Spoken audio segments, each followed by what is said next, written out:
देख रहे हैं आपका YouTube channel study with tiger.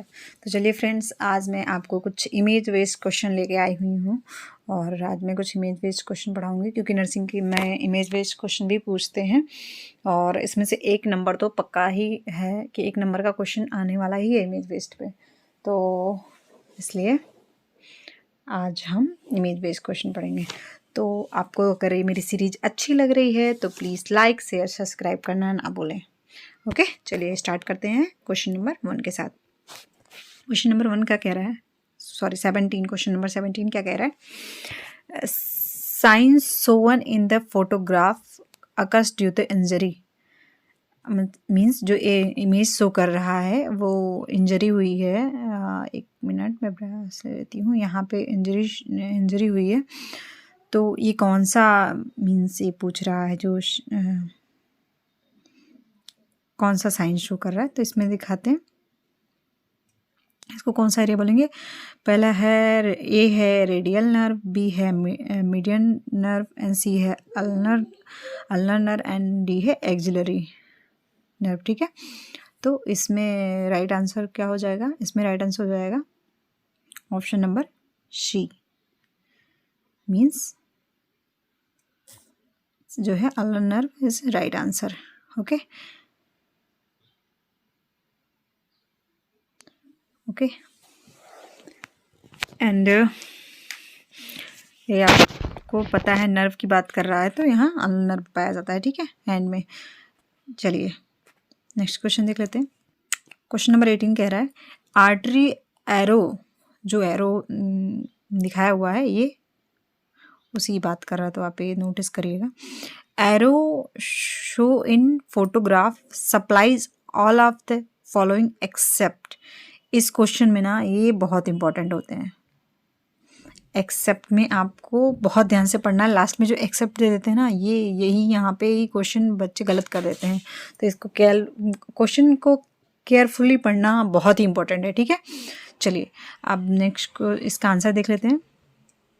Option में क्या क्या दिया हुआ है। ऑप्शन में दिया हुआ है SA node, AV node, C AV node bundle and right bundle branch. तो एक्सेप्ट दिया है तो कौन सा सही हो जाएगा, राइट बंडल ब्रांच।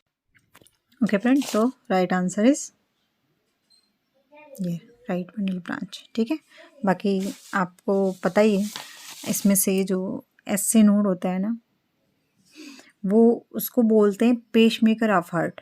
ये जो पेसमेकर होता है वो जो है SA नोड को ही बोलते हैं। ठीक है,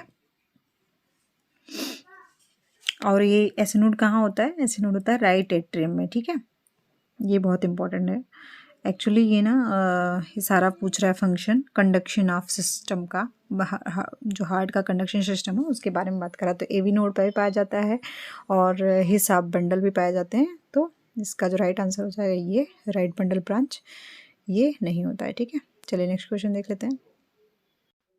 ओके 19 कह रहा question number, lymph node in circle Sovan in photograph. जो ये फोटोग्राफ में ये शो हो रहे हैं सर्कल में, उसके बारे में जो ये ऐसे ऐसे शो हो रहे हैं उसके बारे में पूछ रहा है। ठीक है, तो ये ब्रेस्ट का जो है इमेज है, आप देख सकते हैं। इसमें पहले ऑप्शन हम देख लेते हैं क्या है। ऑप्शन है supraclavicular node, axillary anterior axillary node and apical lymph node.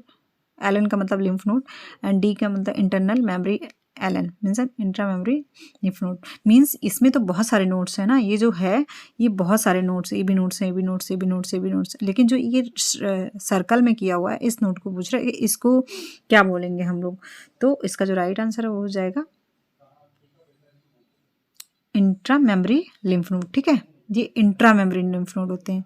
Actually क्या होता है जब हम ब्रेस्ट USG करते हैं या ब्रेस्ट का मैमोग्राफी करते हैं तो उनमें ये इंट्रा मेमोरी नोड्स जो है बहुत सारे पेशेंट में पाए जाते हैं। ये इंट्रा मेमोरी नोड्स कभी कभी बिनाइन भी हो सकते हैं, कभी कभी ये जो है कैंसर्स भी कन्वर्ट हो जाते हैं। और जो ब्रेस्ट होता है ना मोस्टली जो है ये जो यहाँ के लिम्फ नोड है यहाँ के, वो बहुत ही चांसेस होते हैं कि पॉजिटिव हो, मीन्स पॉजिटिव हो। और इंट्रा मेमोरी भी ज़्यादा चांसेस होते हैं कि ये पॉजिटिव हो। इतने सारे लंप के केस आ रहे हैं आजकल, तो ब्रेस्ट कैंसर का बहुत ज़्यादा ही फैल रहा है लोगों में। सर्वाइकल कैंसर और ब्रेस्ट कैंसर बहुत ज़्यादा इंडिया में फैलने लगा है। तो इसमें हर एक फीमेल को बहुत ही ज़्यादा मंथली उसको, मैं एक्चुअली थोड़ा इसमें डीप बात करना चाहूँगी। मंथली जो है हर फीमेल को जो है after periods 5 days of period starting, means आपका पीरियड आया और 5 डेज हो गए, इसके बाद आपको हर लेडी को, मीन्स जो भी 19 से ऊपर हैं या 15 से ऊपर हैं, उनको जो है हर महीने ब्रेस्ट एग्जामिनेशन करनी चाहिए। ब्रेस्ट सेल्फ एग्जामिनेशन मीन्स आप खुद से करो।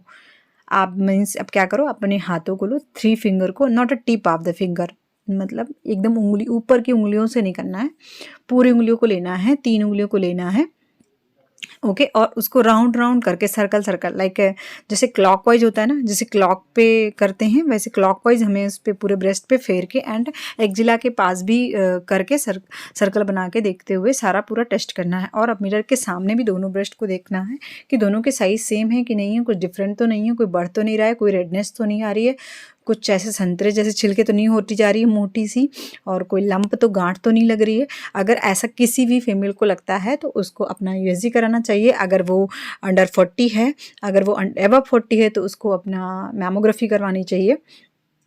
और एबव 40 तो 1 ईयर में, आपको 1 ईयर या 2 ईयर में, जैसा भी आपका केस हो, मीन्स अगर कुछ ना हो तो आप 2-3 ईयर भी ले सकते हैं ऐसा करके, बट मैमोग्राफी या अल्ट्रासाउंड आप लोग को स्क्रीनिंग करानी चाहिए, ओके।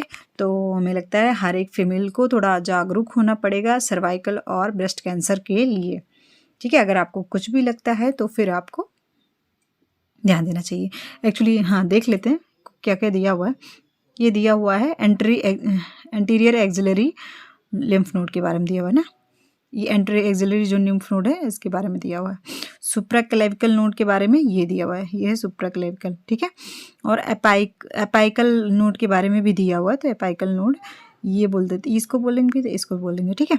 तो ये जो नोड्स होते हैं, ये नोड्स कभी कभी ये इसके मार्जिन्स अच्छे नहीं हो जाते हैं, कभी कभी ये मीन्स लंप में कन्वर्ट हो जाते हैं और ये पॉजिटिव हो जाते हैं, तो प्लीज़ ध्यान दें फीमेल अपना।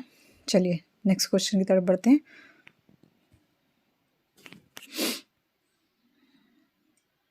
क्वेश्चन नंबर 20 कह रहा है most common position of organ in circle show in photograph is. अब ये पूछ रहा है, ये भी यही पूछ रहा है कि जो ये सर्कल किया गया है ना, वही चीज़ हमें बतानी है। तो चलिए ऑप्शन देख लेते हैं, देखा हुआ है A pelvic, B retrocecal, and C preileal, and D postileal, ठीक है।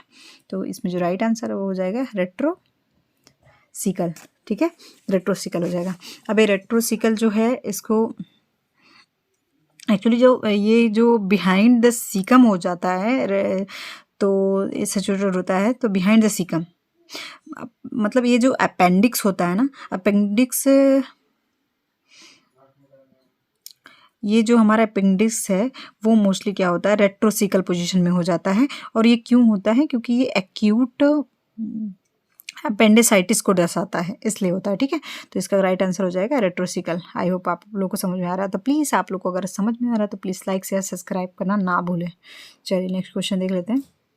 चलिए 21 देख लेते हैं question number. Nerve supplying the area arrow show in photograph. ये जो एरिया फोटोग्राफ ये जो हो रहा है शो, ये इसको पूछ रहा है कि ये फोटोग्राफ में जो एरिया शो हो रहा है उसको क्या मतलब बोलेंगे, कहाँ कौन से नर्व बोलते हैं, नर्व के बारे में पूछ रहा है, ठीक है। तो देख लेते हैं ऑप्शन क्या दिया हुआ है। ऑप्शन दिया हुआ है फीमोरल नर्व, बी है superficial peroneal nerve, and the C है deep peroneal nerve, and D है स्फेनस नर्व, ठीक है। तो इसमें जो राइट आंसर वो हो जाएगा ऑप्शन नंबर सी, इसको डी पेरोनियल नर्व बोलते हैं, ठीक है, पेरोनियल नर्व बोलते हैं। इसको एक और नाम से बुलाते हैं, इसको डी फेबुलर नर्व भी बोल सकते हैं, क्योंकि फैबुला मतलब टिबिया फैबुला मीन्स ये फैबुलरी जो नर्व होती है वो भी तो होती है ना, तो उसको इसको डीप जो है फैबुलर भी बोल सकते हैं, फैबुलर, ठीक। नर्व भी बोल सकते हैं, ठीक है। अगर ये मान लीजिए डैमेज हो जाता है और डैमेज की कंडीशन में, तो डैमेज की कंडीशन में इसका जो उसको बोलते हैं डैमेज की कंडीशन में, इसको फुट ड्रॉप बोलते हैं। फुट ड्रॉप मीन्स, अब फुट ड्रॉप में क्या आता है, फुट ड्रॉप में जैसे टिंगलिंग हो जाती है पैर में, एंड पेन होता है, एंड वीकनेस आ जाती है, एंड गॉस्ट प्रो हो जाता है, तो ये सारी चीज़ें आती हैं। तो आई होप आप लोग को समझ में आया होगा। चलिए नेक्स्ट क्वेश्चन की तरफ चलते हैं। चलिए क्वेश्चन नंबर 22 क्या कह रहा है, identify the foot condition show in photograph. ये जो कंडीशन दिख रही है मतलब पैरों का, ये एक्चुअली फुट है, फुट टर्न है, तो टर्न है, तो इस कंडीशन को जो है क्या बोलते हैं ये पूछ रहा है, ठीक है। तो ऑप्शन में देख लेते हैं। ए दिया हुआ है टैलिपस कैलनियस, बी दिया है टैलिपस वेरस, एंड सी दिया है टैलिपस इक्वेनस, एंड डी दिया हुआ है टैलिपस वेलगस। तो इसका जो राइट आंसर वो हो जाएगा टैलिपस वेरस। राइट आंसर हो जाएगा 22 का बी। अब हम इसके बारे में भी थोड़ा बात कर लेते हैं। एक्चुअली जो ये बच्चों के जैसे पैर जब बाई बर्थ कुछ ये जो इसको एक टैलिपस वेरस भी बोलते हैं, एंड इसको क्लब फुट भी बोला जाता है। मींस बच्चों के पैर अंदर की तरफ मुड़ जाते हैं या बाहर की तरफ मुड़ जाते हैं। किसी किसी में सिंगल होता है, मतलब सिर्फ एक पैर में ये एक पैर सिर्फ मुड़ जाते हैं, किसी किसी बच्चे में दोनों पैर मुड़ जाते हैं। मीन्स दोनों पैर या तो वो ऐसे मुड़ जाएंगे या तो वो अंदर की तरफ मुड़ जाएंगे, ठीक है। तो बच्चों के पैर ऐसे होते हैं, ठीक है। तो इसको क्लब फुट भी बोलते हैं। एक्चुअली इसका ये जो है बाई बर्थ होता है, और अभी किस वजह से होता है, ये जेनेटिक है या नहीं, मतलब बच्चे में कोई और प्रॉब्लम नहीं होगी, बस इसके पैर टेढ़े होंगे, ठीक है। तो ये जो होता है, ये इसका ट्रीटमेंट एक्चुअली इस तरह से होता है कि बच्चे के जब बच्चा पैदा हो जाता है उसके आफ्टर 1 वीक, या सम डॉक्टर सेज दैट कि after 1 week, and some doctor says that कि आफ्टर 14 डेज या 15 डेज। तो अकॉर्डिंग टू बेबी कंडीशन में भी I think it's decide by doctor. And ये सब फिर उसको क्या करते हैं, बेबी को मीन्स उसको कास्ट चढ़ाना शुरू, प्लास्टर चढ़ाना शुरू करते हैं। तो 1 वीक का चढ़ाते हैं, या मे बी कुछ डॉक्टर्स 2 वीक का चढ़ाते हैं। तो 1 वीक में भी मोस्टली 1 वीक का चढ़ाते हुए मैंने देखा है। तो 1 वीक का वो चढ़ाते हैं प्लास्टर, और एक वीक के बाद वो थोड़ा पैरों में जो है ट्रीटमेंट करते हैं। मीन्स उसको उसके नॉर्मल पोजीशन में लाने की कोशिश करते हैं। एंड अगर कुछ बच्चों में ज़रूरत होती है तो टेनोटमी भी करते हैं। टेनोटमी, ठीक है। टेनोटमी के में क्या करते हैं, ये जो पैर है ना, इसके बैक साइड में बेन्स होती हैं, उसको जो है कट कर देते हैं। मीन्स कट कर देते हैं ताकि वो मतलब फ्लेक्सिबल हो जाए, ड्रॉसिफ्लेक्शन भी में उसको प्रॉब्लम ना हो। मीन्स वो बाद में जाकर के बच्चे को प्रॉब्लम ना करे। अगर ऐसा मतलब ऐसा बच्चों में सारे ज़रूरी नहीं होता कि सारे बच्चों में टेनोटमी ज़रूरी हो, बट कुछ बच्चों में ज़रूरी भी होता है। चलिए आई होप आप लोगों को समझ में आया होगा। तो प्लीज़ अगर अच्छा लग रहा है आपको वीडियो तो प्लीज़ लाइक शेयर सब्सक्राइब ना करना बिल्कुल ना भूलें। चलिए नेक्स्ट क्वेश्चन। चलिए क्वेश्चन नंबर 23 कह रहा है, epithelial lining of structure box so in photograph. अब ये जो लाइनिंग बॉक्स है, मीन्स ये जो शो कर रहा है उसके बारे में बात कर रहा है। तो ऑप्शन ए देख लेते हैं क्या दिया हुआ है, सिंपल कॉलुमनर एपिथेलियल, बी है pseudo stratified columnar epithelial, C है stratified squamous epithelium, and D है सिलिएटेड कॉलुमनर एंड एपिथेलियम, ठीक है।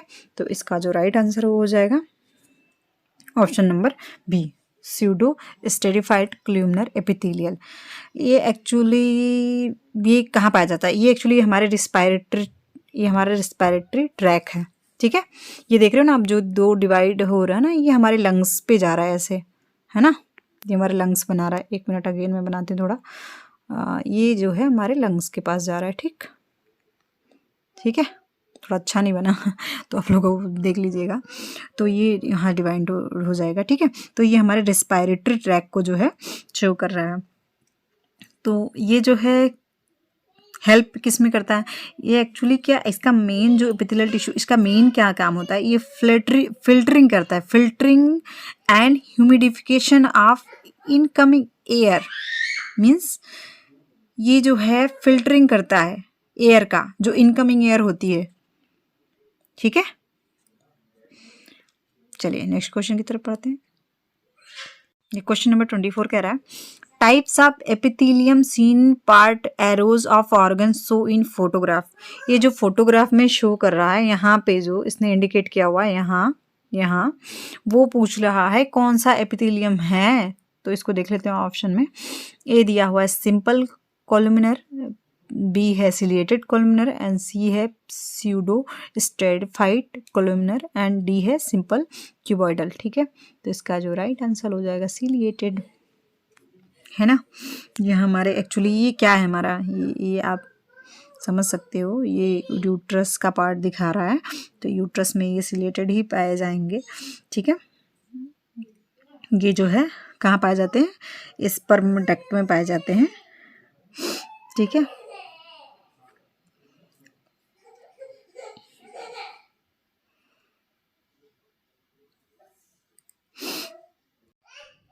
ओके फ्रेंड, तो राइट आंसर इज बी। तो अगर आपको मेरी वीडियो अच्छी लग रही है तो प्लीज़ लाइक शेयर सब्सक्राइब करना ना भूलें। जय हिंद, जय भारत।